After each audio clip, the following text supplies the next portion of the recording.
চারিদিকে এখন শুধু কাঁঠালি বিচির ভর্তা ভাইরাল একটা রেসিপি চলছে। তো ভাবলাম যে আমি যেহেতু তৈরি করে খাচ্ছি, তাহলে আমি কিভাবে তৈরি করছি সেটা কেন তোমাদের সাথে শেয়ার করব না।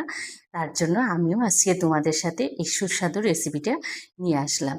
ছোট্ট ভিডিও, শুরু থেকে শেষ পর্যন্ত আমার সাথেই থাকো, আর আমি কিভাবে তৈরি করছি সেই রেসিপিটা আজকে তোমাদের সাথে শেয়ার করছি।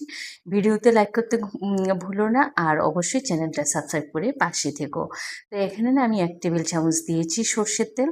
যে কোনো ভর্তায় কিন্তু সর্ষের তেলটাই যায়, তাই সর্ষের তেল ছাড়া অন্য কিছু ভাবাই যাবে না।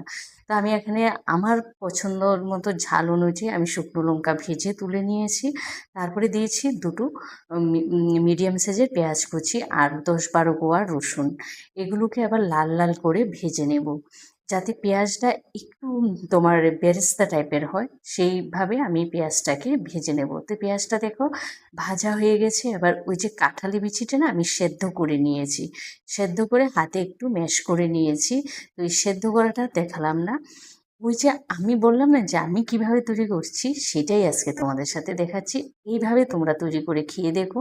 মানে কাঁঠালি বিচিটাকে না সেদ্ধ করার পর তেলে একটু ভেজে নিয়ে তারপরে তোমরা ভর্তাটা তৈরি করে খেয়ে দেখো, অসম্ভব টেস্ট হয় খেতে। তো এভাবেই কিন্তু আমি কাঁঠালি বিচিটাকে তোমার তেলের মধ্যে ভেজে নেব 2 থেকে 3 মিনিট, এর বেশি আবার কিন্তু ভাজবে না, তাহলে না এর যে যে একটা জুসি ভাব সেটা কিন্তু নষ্ট হয়ে যাবে। তারপরে আমি দিয়েছি এর স্বাদ মতো নুন। যেহেতু আমি কাঁচা নুনটা খাবো না, তাই আমি এর ভাজার মধ্যে কিন্তু নুনটা দিয়ে দিয়েছি। তো দেখো ভাজাটা কিন্তু হয়ে গেছে। ওই যে বললাম বেশি ভাজবে না, তাহলে কিন্তু কাঁঠালি বিচি তো এগুলো একটু ভাজলেই কিন্তু শক্ত হয়ে যায়। তো আমি নামিয়ে ঠান্ডা করে নেব। এবার এই বাটার আমি কিসে করব, করব কিন্তু মিক্সার মেশিনে।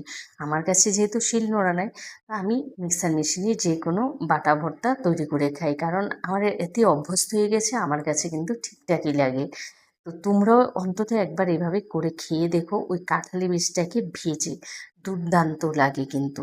এর মধ্যে কিন্তু কোনো জল দেয়া যাবে না। তো আমি 1 টেবিল চামচ দিয়েছি সর্ষের তেল। যখন বাটতে যাব যদি লাগে আবারও দেবো। তো আমার না পরে আরও 1 চা চামচ দিতে হয়েছে সর্ষের তেল, দিয়ে আমি বেটে নিয়েছি। তোমরা দেখতেই পাচ্ছ কতটা সুন্দর হয়েছে। আমি না একবারে মিহি করিনি, একটু দানা দানা অংশ রেখেছি। এটা কি হয়, মুখে পড়লে না খেতে ভীষণ ভালো লাগে, আর ভীষণ ভালো হয়েছে খেতে। যাদের শিলনোড়া নেই তারাও কিন্তু আমার মতো এভাবে অন্তত একবার তৈরি করে খেয়ে দেখো, দুর্দান্ত লাগে। আর বাটা মানেই হলো সর্ষের তেল কাঁচা, আর কাঁচা সর্ষের তেল না দিলে বাটা খাওয়ার কোনো মানেই নেই। তো আমি আবারও 1 চা চামচ কাঁচা সর্ষের তেল উপরে ছড়িয়ে দিয়েছি, দিয়ে তারপরে কাঁচা লঙ্কা নেবে, গরম ধোয়া ওঠা ভাত নেবে, আর এই বাটাটা নেবে। আহা, কাঁচা তেলের ফ্লেভার, কাঁচা লঙ্কার ঝাঁজ, দুর্দান্ত হয় খেতে। ভিডিওটা ভালো লাগলে লাইক কমেন্ট শেয়ার করতে ভুলো না। ভালো থেকো, সুস্থ থেকো, টাটা।